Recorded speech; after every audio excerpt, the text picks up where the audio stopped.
As you can see, man, beat my back. Anything possible. With that being said, um, yeah, long friend, waiting for this moment. We're gonna go in. We got a book coming out, book signing. So y'all check him out, man. Make sure I put his link. I make sure I put everything that he do down in the description above, man. But this is the first author I've ever met in my age bracket. Um, Check it out, man. Charles Williams, man. Trust me.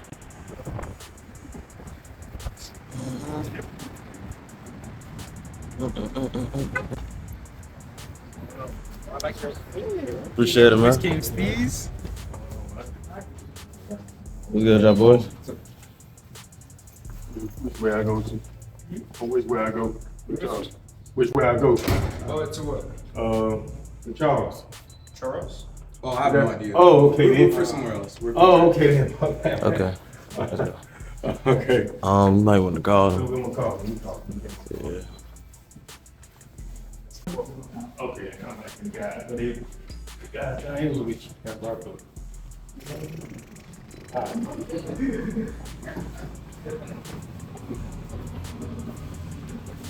Yep. Be on here, man.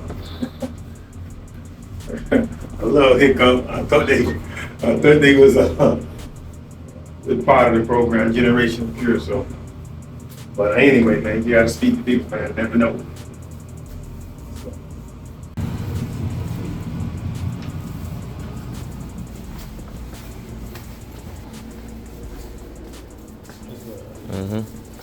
Yeah, he's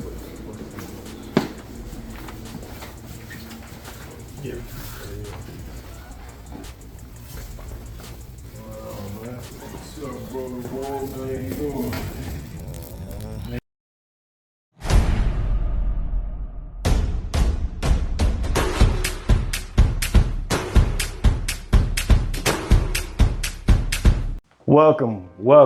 Welcome, man. We back. We changed the corner, man. Like I always told you guys, my goal is to make sure that I put somebody in front of you that can not only inspire you, but maybe evoke an emotion for you to be your best self. That's my number one goal here on Perspective. We're gonna bring you motivation, inspiration with a simple conversation, man. Today I have a great friend, a childhood friend that's grown from a boy I know to a man. I know this for a fact. But let me bring y'all up to where he's at this point, man. This man, my guy, Mr. Charles Williams, man. I don't want to get too far ahead of myself, but I'm so excited about this interview, man, that I actually took my time out to when I saw you, bro. I said, yeah, that's the missing piece that I've been needing, because I want to make sure that, I interview other people in the park, but I've never interviewed an author. You know what I'm saying? I see that you minister. I see that you lead. Yeah. So I feel like it's needed to have you on this moment right now. I appreciate it, bro. Appreciate it. And with that being said, man, let me give y'all a little backdrop to my guy real quick. He's not only an author, man, he's a community leader. He runs an incredible nonprofit organization called Generation Cure. He's not only building impact, but also setting the tone for the next generation. Mr. Charles Williams, man. Appreciate you, bro. Appreciate you. Yeah, man. Appreciate But I've said it, myself. But can you please bring up to people a little bit of what you do? Where you at right now, currently in your life, man? Trying to improve myself, man. Always. I'm actually pretty hard on myself. This conversation my wife and I were having earlier today, Okay, just man. trying to add, I guess, never stop evolving, never become content. So I'm nowhere near at a place where I'm content. I'm just introducing myself to the world, just putting myself in a position now where people are starting to notice who I am or what it is that I do. Okay, man. So that's it. Well, so you still growing. You still growing. Still growing. Never gonna stop. Still Never growing. gonna So stop. As as long we as I live, you got to still grow. that's it. That's it. Man, that's amazing to me, because the reason why I want to do this interview, man. I've read a lot of books. I've been reading, I say, the past year or two. But for me, I've never met an author. I've never met it. I don't know if you're ordained minister, but I know you know. I know you know that book. I've seen you preach sermons. I've seen you do things, and I've me personally, you know, we grew up knowing the pastor or whoever leads the church, but I don't know him on a personal level. Got it. And I feel like it's our time. Yeah. It's our moment. Yeah. I've said this before. We're too old to hang with the younger cats, and I gotta say we too young to hang with the younger cats. So we're right there in the middle where we lived long enough to have an understanding. You know, to tell a young cat, hey, don't do that. And I think some of the older cats, they be in fear because of the way they've grown up, that they're afraid to make the next step, which is still growing. Okay. You know? So, Okay. a question for you, man. You know, just you know, you taking out just to change, because I remember you back in high school. You know, I remember you growing up, but to get to this point where you at, you know, what would you say, you know, what were some of those initial changes that you made or made you decide to commit to who you are today?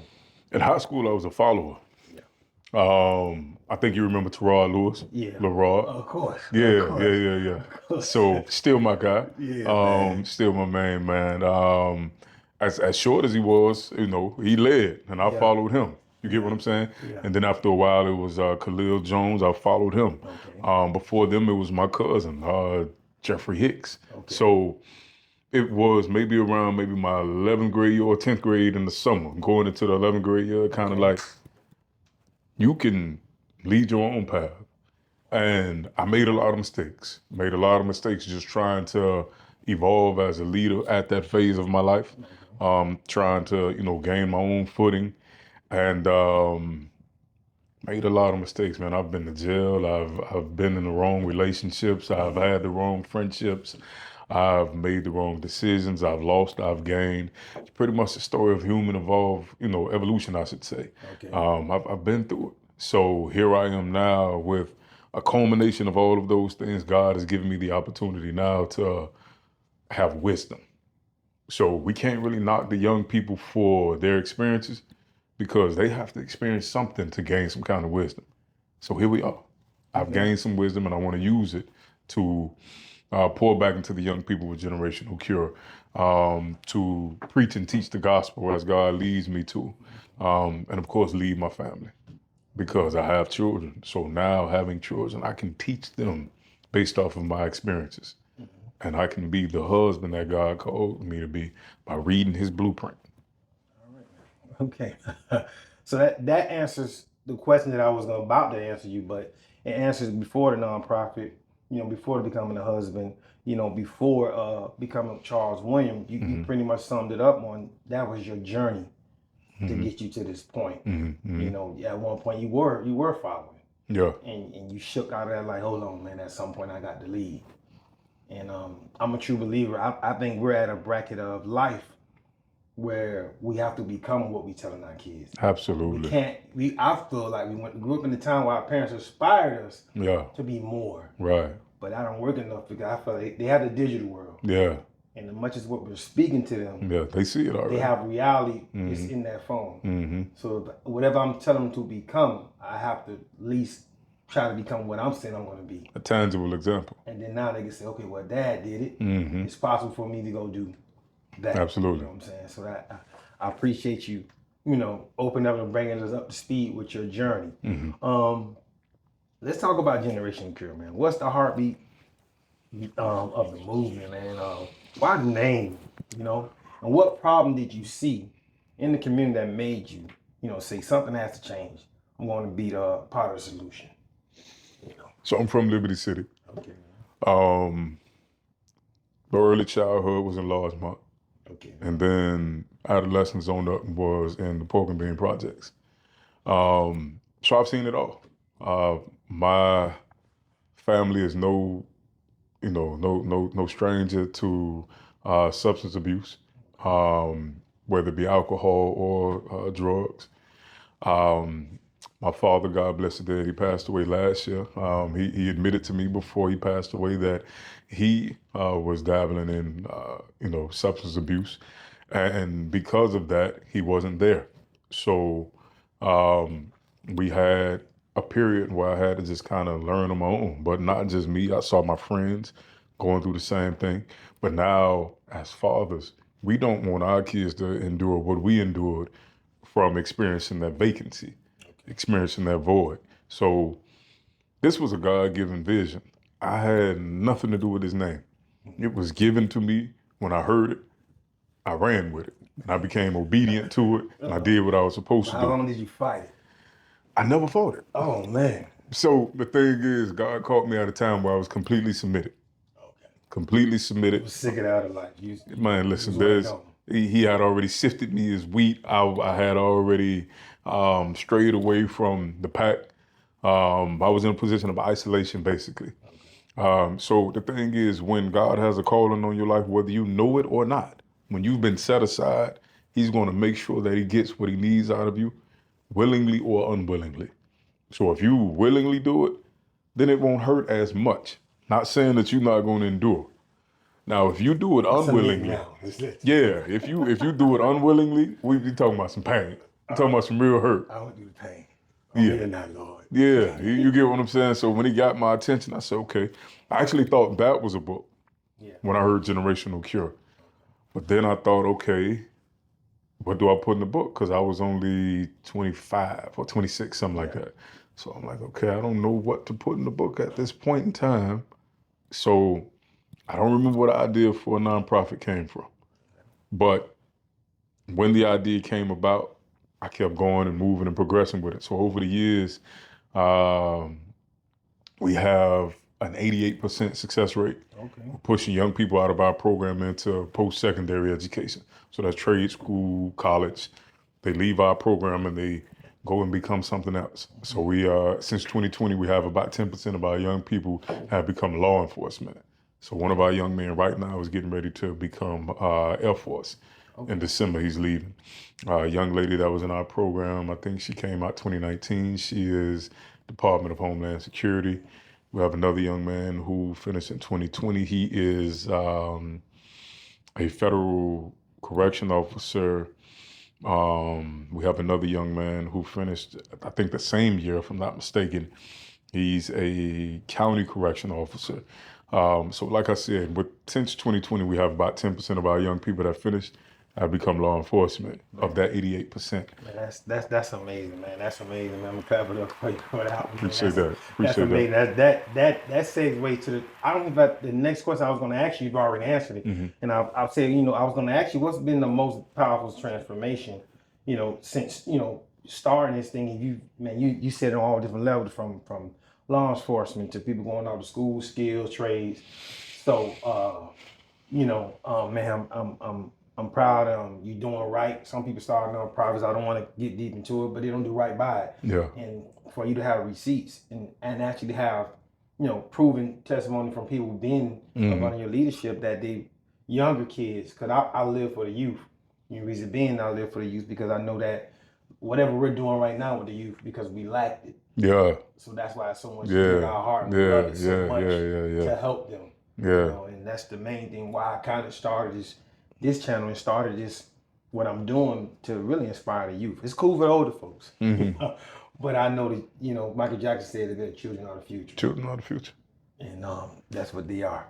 So you already answered that question. Next question I have for you, man, the balancing role, man. Being a husband, being a leader. Let's not forget he's an author. He has a book that's dropped. The link will be in here. You want to go on Amazon, you can go and click the link in the bio or down in the description. It will be there. I'm getting my copy. I appreciate that. I'm going to read it. Well, it's around here somewhere. Where we at? Here it is right here. There it is. Here you go, y'all. There it is. You know what I'm saying? Relentless Love. Yeah, written by Charles Williams. All right, so you ever looking for a real author? Yeah. I ain't saying another one's fake. At least you got it right here in the flesh. I appreciate that. But my question is, how does being a husband, influence your leadership? How does those barriers can carry into how you run your Generational Cure organization? I never want to be a hypocrite. Oh man, I never want to be a hypocrite. Shake your hand. Yeah, I never want to be a hypocrite, man. I never want to be someone who, number one, brings shame to God. Bring shame to my family. You dig what I'm saying? When I say family, I'm talking about my wife and kids. My mom, you feel what I'm saying? Like even now with the book signing, I have cousins out there in the lobby, So I never want to bring shame to anybody, man. So with being a husband, the truthful thing is right now I have been basically just wanting to study more about what God intended from a biblical standpoint regarding marriage. Okay. So in the book of Ephesians, chapter 5, verse 22 through 33, the first verse in 22 says, submit one to another, right? But then it breaks down. It says, husbands, love your wives as Christ loves the church. That's heavy because Christ died for the church. Yeah. He forgives the church. He loves the church, and he has grace for the church. So that means I have to love my wife that same way. On the same level. And he provides for the church. You dig what I'm saying? I'm with you. So that means I have to continuously do those things as a husband. But then it says, wives, love your husband as you would love the church. Excuse me, as you love Christ. Yeah. So now that brings into play what her relationship is with Christ. So the way that she loves you is a reflection of how she loves Christ. No, I can't bring her back from the dead. No, I can't heal her sickness. You dig what I'm saying? But I am her covering. So I'm to pray for her, provide for her, protect her, things of that nature, right? So I'm learning that more and more now and looking for more scriptures within the Bible to give me a greater comprehension of how to be a godly husband. We're 12 years in now.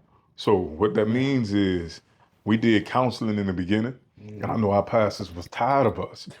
But we talking about two imperfect people that come from two circumstances completely different from anything else. And meeting in the middle, right? Meeting in the middle saying, okay, God, we're going to do this together.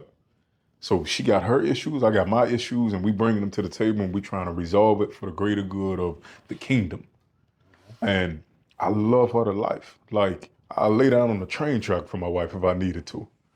You dig what I'm saying? I dig what you're saying. So with all of that, I have to be the example for these young men that I'm speaking to and show them like, look, bro, I have 2 baby mamas outside my wife before I got married. Yeah.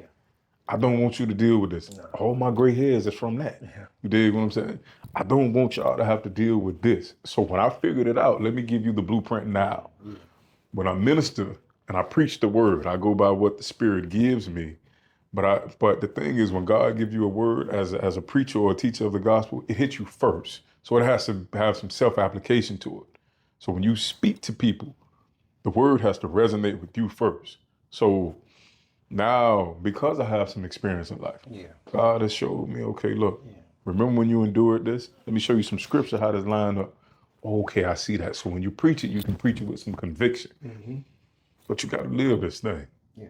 Like I was having a conversation today on social media about a current event with a celebrity who's pregnant Yeah. from their boyfriend, I get it. but they're still married. Yeah. So it's like, So my problem with the world is that we'll engage in something that God ordained to be sacred, but we won't keep him a part of the we marriage. don't treat it like it was gold.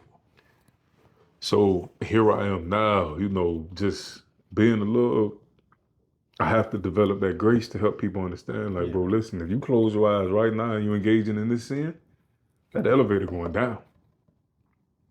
You don't get to see God. Yeah. You ain't going to heaven. Yeah. Yeah. It don't matter how you shape it. Oh, No. Listen, when you said yes and I do, that's it. Now, none of us are perfect. No. You may see something that walk by and it might catch your eye and you, God forgive me, I'm sorry. Yeah. Okay, cool. You don't act on it, but that thought is still sin. So you need to repent for that and ask God to cleanse your heart so you don't keep moving back in that direction. But the fact of the matter is, bro, we got to handle this the right way. You can close that door before we open up a new door. You said it perfectly. So, you know what I'm saying? So in God's eye, man, we're imperfectly, but we're perfect to him. And that's why he's there with us, even in the moments that we're not there for ourselves. You know what I'm saying? I don't want to get so much biblical into it before I go into my next question. But I have John 3:16 tatted on me. God so loved the world, he gave his only begotten son. And I say to myself sometimes, I say, would I really, he come to me and say, hey, give up your son for the people that don't like you? He don't say the people that do like you, for the people that don't like you. Would you do it? I don't think so. I know Absolutely it has to be not. a God. Absolutely not. So with that being said, we're going to segue into the next question because you are an author. Yeah. You are an author, and I have to highlight that. You know what I'm saying? Hey, man. You are an author. So Hey, my next man. question, what inspired you to write your book? What inspired you? So I had, it's funny, right? I had the vision and passion to write since I was in the fourth grade. I remember when I was in the fourth grade, there was a story I was writing in my head and I had started writing it. There was a guy in foster care, and he was going to be like a spy. And I remember writing in the story that he was jumping from rooftop to rooftop to rooftop, right? And I also would draw then. My drawing was trash. But I knew if I kept drawing from 94 till 2025, I'd be A1 by now. It's gonna get better. You get what I'm saying? You're But getting your reps in. yeah, right. So as of right now, man, the passion has always been there. It's having the right wife to cultivate the gift. Of course. Having the right pastors, my spiritual parents cultivate your gifts. They keep pushing. You get what I'm saying? So it's good to be in the right atmosphere Community. to so that someone can encourage you when you just 9 to 5 in it. Yeah. You get what I'm saying? Like sometimes we just 9 to 5 it and think, okay, this is it. If God got something greater for you, there's a parable in the Bible where Jesus tells his disciples about a man that gave his servants gifts. He gave one 5, he gave one 10, and another one 1. The one that received the one gift, he buried it and waited till the master came back.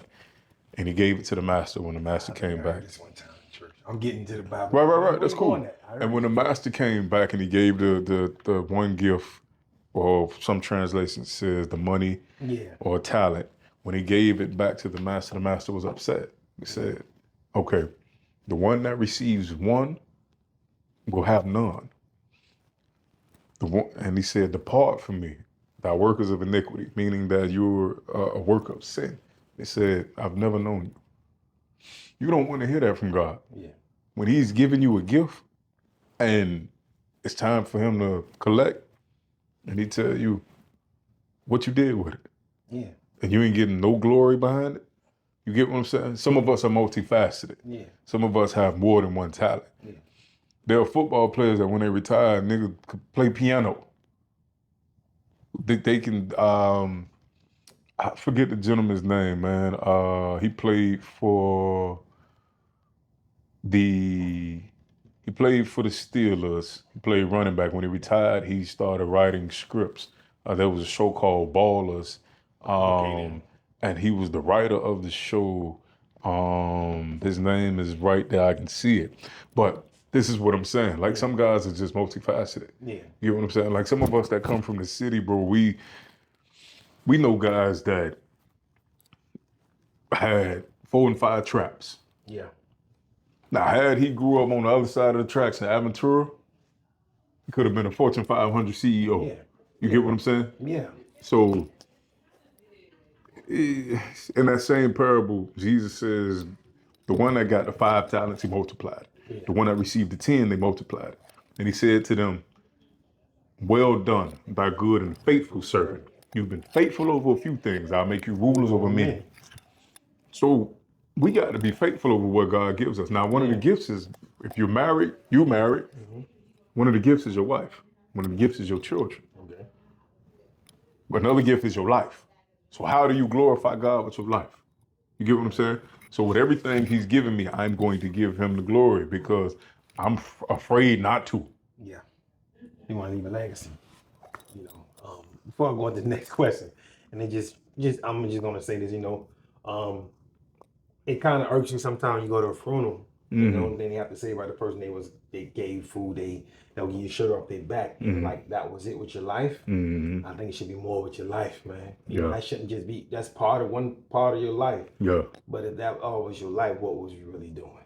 You know what I'm saying? Like you said, God gave us a gift, and you should master that gift. Sometimes people only have one though. You get what I'm saying? That gift, I'm saying, but if that was the gift, make sure you master it. You know what I'm saying? Sometimes it just, that was it. You know what I'm saying? I'm like, man, I know it was more. When I see it in front, I'm like, I know it was more than that. Yeah.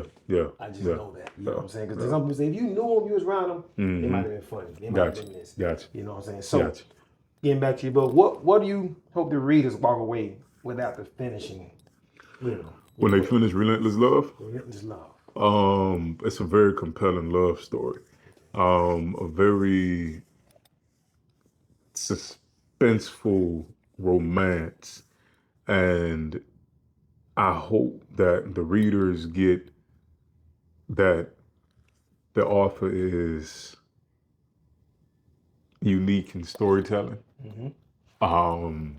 That this is a unique story that they haven't read before. I have a problem with regurgitated stories being produced in movies over and over and over again. I think Hollywood should just go to the bookshelves in Barnes and Noble and Walmart and pick up a book and say, we can make this into a movie. You get what I'm saying? Because there's some dope movies out there. Some dope books out there that become a movie. We don't have to keep telling the same story. So this is a story that's extremely unique. It's about redemption. It's about trust. It's about being abandoned by someone that you love. So those that have abandonment issues, we're gonna trigger you in this book. We're gonna talk about some therapy in this book.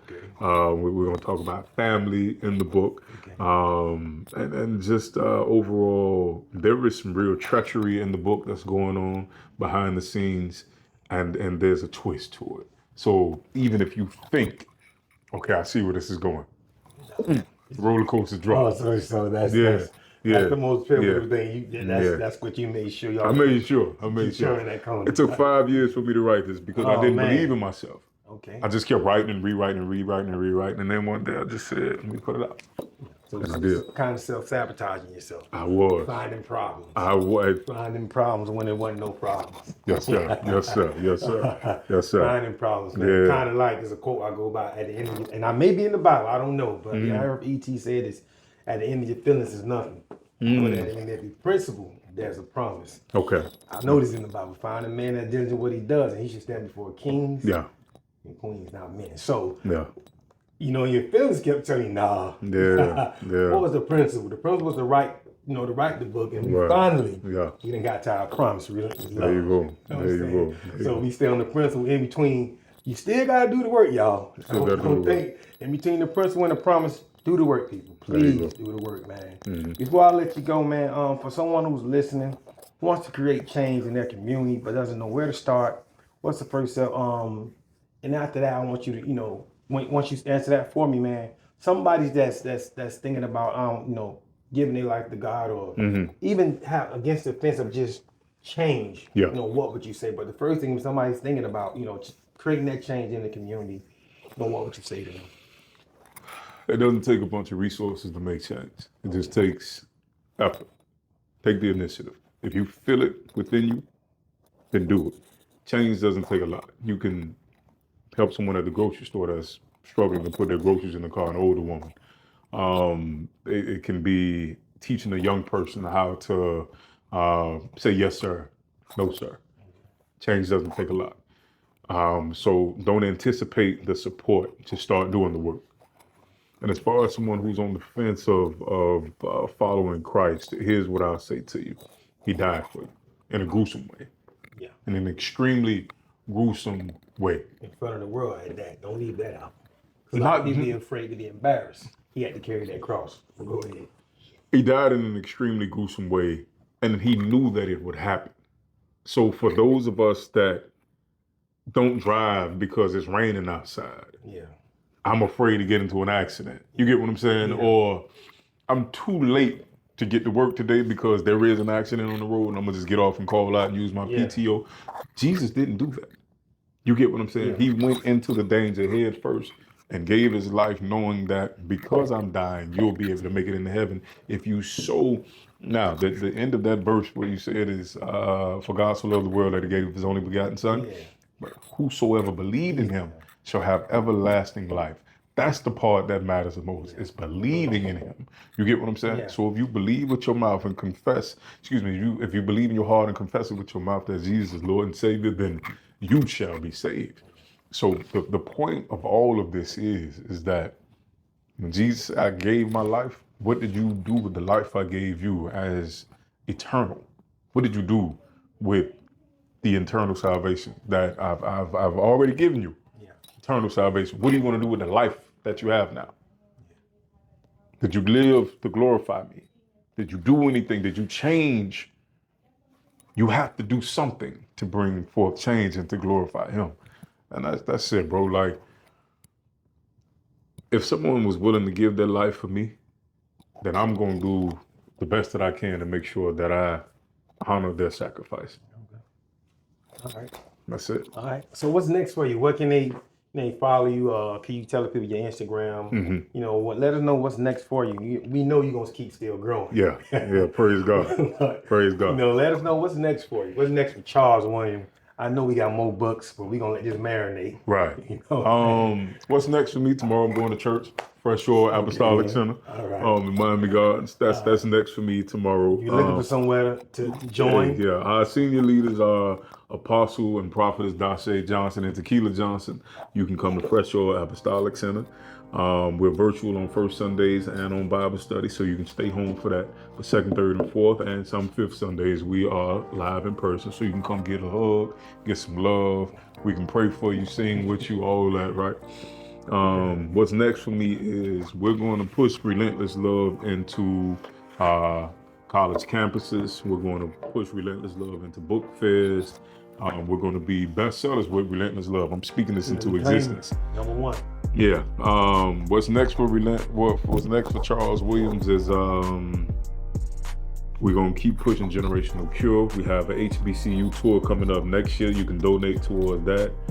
We have our Christmas giveaway at the end of the year. You can donate towards that. So Generational Cure on Instagram and Facebook. You can find generationalcure.org. That's our website. You can find me on Instagram and I just launched TikTok. You kind of motivated me with that TikTok. You did. You kind of motivated. I didn't know that, man. Yeah. Okay. So I just got on that time. I had to go there. Yeah. So Appreciate I that. have a TikTok. You can find me Revolutionary Black. That's IG and TikTok. And Facebook, I probably got one of the most used names in America next to John Smith. We'll have the right one in the description. Y'all can just click on that. Y'all be able to find him, man. So a very watered down name, but it's my name. Yeah, this is his name. It's Charles Williams. So yeah, that's it, man. Just loving my wife, loving my kids. Shout out to my oldest daughter, Maria. She's going to school to become a lawyer. Chanel's in school for IT design. I believe it's graphic design, excuse me. Okay. Chelsea is doing well in school. Denham is doing well in school. OJ is working. So these are my kids. These are my babies. I got 5 babies. Five babies. And my wife, Shatanya, will be launching a book at some point. She has a mobile notary. So we'll be back with Perspective. We're gonna interview her too. Yeah. Shout out to the wife. We got to give you your moment too. Shatanya's Mobile Notary Solutions. You can find her all your notary needs. So that's it, man. All right. Well, with that being right, man, I appreciate you for allowing me to come, to be in your space for this moment. I Man. appreciate you, bro. I You gotta let me interview you. Oh, I got you. Yeah, you gotta let me interview you. You're gonna be the first person. Nobody asked me that. Yeah. So I'm gonna allow him to interview me next There you time, go. man. There you go. Nobody never asked me that, but I appreciate that, man. You inspired me to be a better person, be a better father, better husband. There you go. Better human being. Praise God. You inspired me from afar, but I appreciate you giving me this moment. I appreciate the fact that you're an author. I used to write when I was young. I also played the piano, but I Pick it up. appreciate you, man. Like I always tell you guys, man, here on Perspective, we're gonna bring you motivation, inspiration with the conversation. If you ever don't like what I said, or he said, or if you did like what he said, or I said, please, I beg of you down in that comment box, please drop your perspective today. Even if you have so much to say, me and Charles see that, we'll get you on YouTube Live, whatever live that you need to voice your opinion based on what it was. But again, man, signing out, man, Mr. Charles Williams, author, leader, husband, and great person. From a boy to a man, Mr. Charles Williams. Appreciate you, bro. Appreciate you. Thank you, Yes, man. sir. Yes, sir. All right. Let me get out here to these